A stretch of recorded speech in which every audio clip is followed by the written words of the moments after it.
If your snare tone sucks, then in this video, I want to give you 3 really simple steps that you can follow to improve it. Drums are the backbone for most modern styles of music, particularly pop, rock, and country.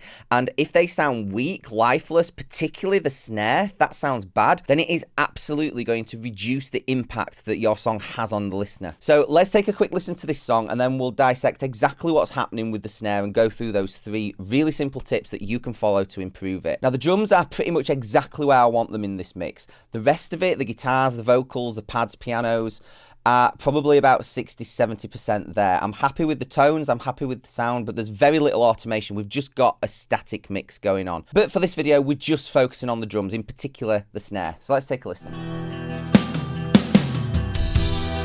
Looking back on the past, I can see through bloodshot eyes. If our dreams were to escape our lives, 'cause I've had so many broken hearts. It's time to play another part. So I'll dream to be.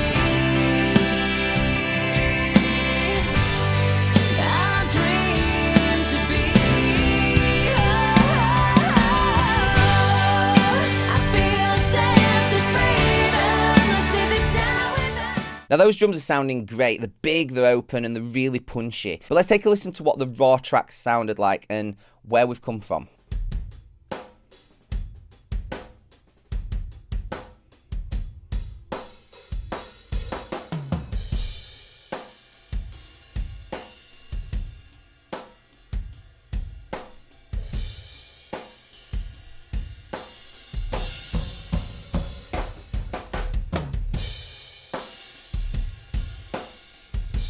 Now, they sound good, but they're going to need a lot of help to get that big, open, stadium feel to them, in particular, the snare. Now, I just want to preface all of this by saying the most important thing to getting a great mix is getting great recordings. So you should absolutely focus on getting the best recorded sound that you can. Now, I was really privileged with these drums. The kit was a Yamaha Premium Maple, stunning high-end drum kit, played by an incredibly talented session musician and recorded in one of the best studios in the UK. It was at Chairworks in West Yorkshire. They've got all of the microphones, preamps, equipment that you could ever want or need. But if you're lacking in any of these areas, and I'll be totally honest with you, most of the projects that I work on now don't have the time or budget to go to a studio like that, then you absolutely can use virtual drums, virtual instruments. Nowadays, these can sound just as good, if not better, than live recorded drums.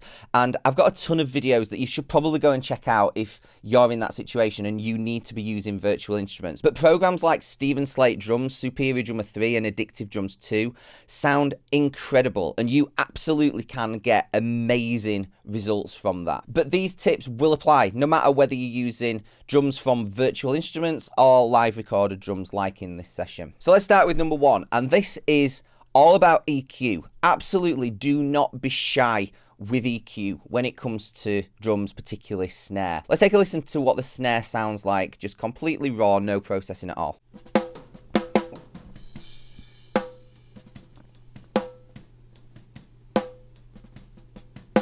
Now, what we tend to find, particularly for pop, rock and country music, is that the snare is always too dark. It's never bright enough. And although that sounds perfectly decent for a raw recording, it's too boxy and it's just not got the snap to cut out of the mix. Now, what I'm doing in terms of EQ is adding 9 dB of top on this Pultec style EQ.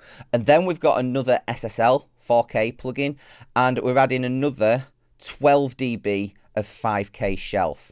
And we're also adding some lows as well. So if you look on the Pultec style EQ, we're adding the full 10 dB of lows and another, that's 8 of around 150 hertz. That's for the low mid weight. Let's take a listen to what this is doing to the snare sound. We'll toggle it on and off.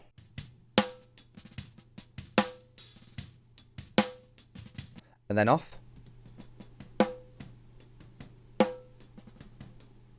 Now that is a massive, massive difference. Straight away, we're bringing out the snap of that snare and we're going to help it cut through the mix with those high shelves and those high boosts, but we're also keeping the weight and the body of the snare with those lows as well. And effectively with the highs and the low boosts, we've kind of cut the mids out. We haven't actually taken any mids out, but we've created that effect, so it's also helped with the boxiness as well. So absolutely do not be shy about the amount of EQ that you use in here, and be guided by your ears and what you hear rather than what you see. If it sounds good, go with it. Now this brings me on to number 2, which is all about compression. Now there's a couple of different trains of thought when it comes to compressing drums, compressing snare tracks. And really with compression, it's always going to be a compromise between how much of the tone and the ring of the snare you want compared to how much punch and transient information you want as well. Now in this song, the drummer was an incredibly talented musician and his snare hits are really, really consistent.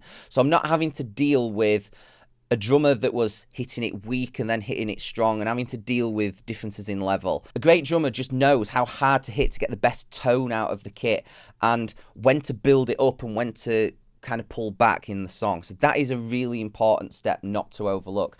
However, if we want to bring out more ring and tone of the snare, then we absolutely can add some quite a heavy compression. Now, if I just show you what happens here, if we take something like an 1176, fast attack and fast release,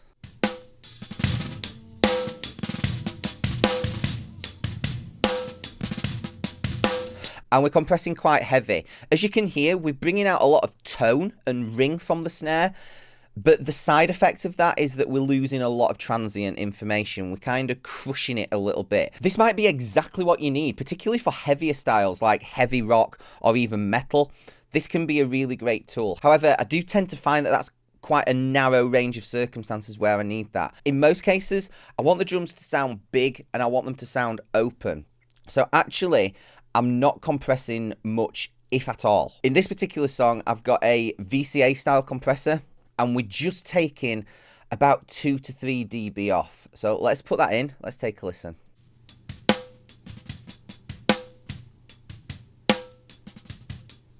So as you can see, we've got the attack set fairly low and then the release around medium. The attack being quite slow lets some of that transient information through. So we bringing out some of the body of the snare, but without losing the impact and the snap. That's really important here.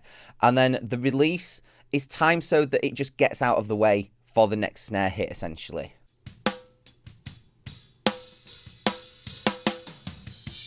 Now off.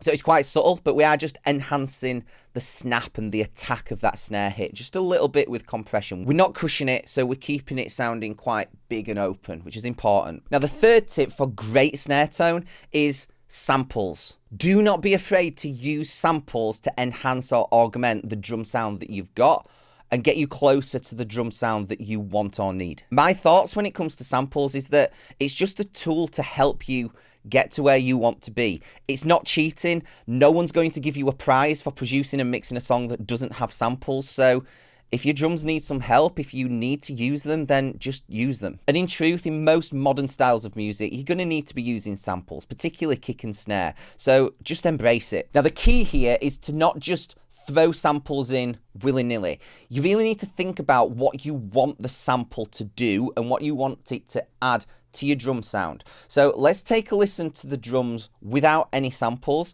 and let's figure out what they're missing.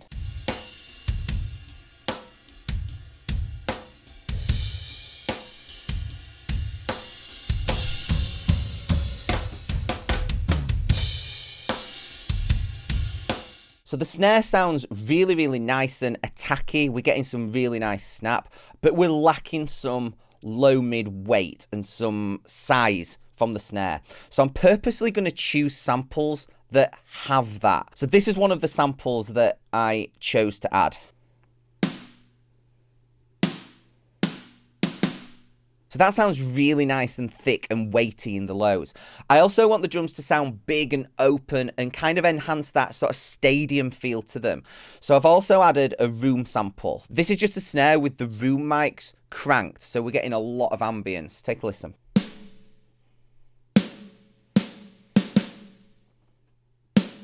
So if we put all of those snares together now, this is what the overall snare tone sounds like.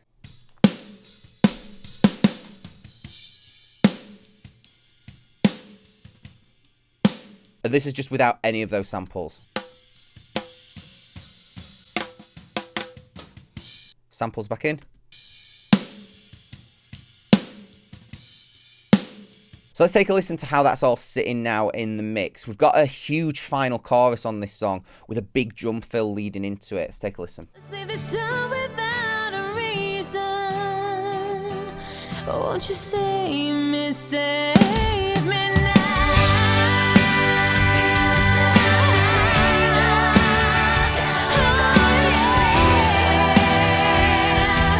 Won't you save me,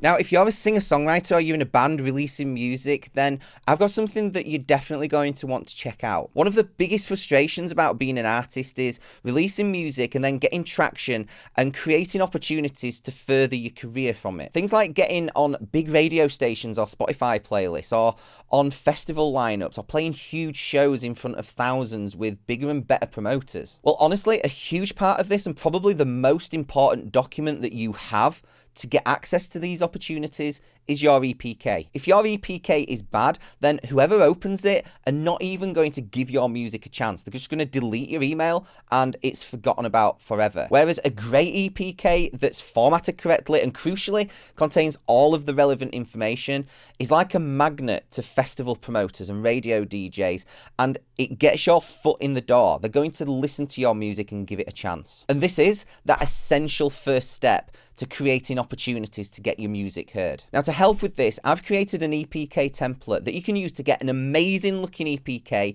that has all of the information that you need. And best of all, it's completely free to use and super quick and easy. You can have your EPK up and ready to go in minutes. So go and check it out. The link is in the description below.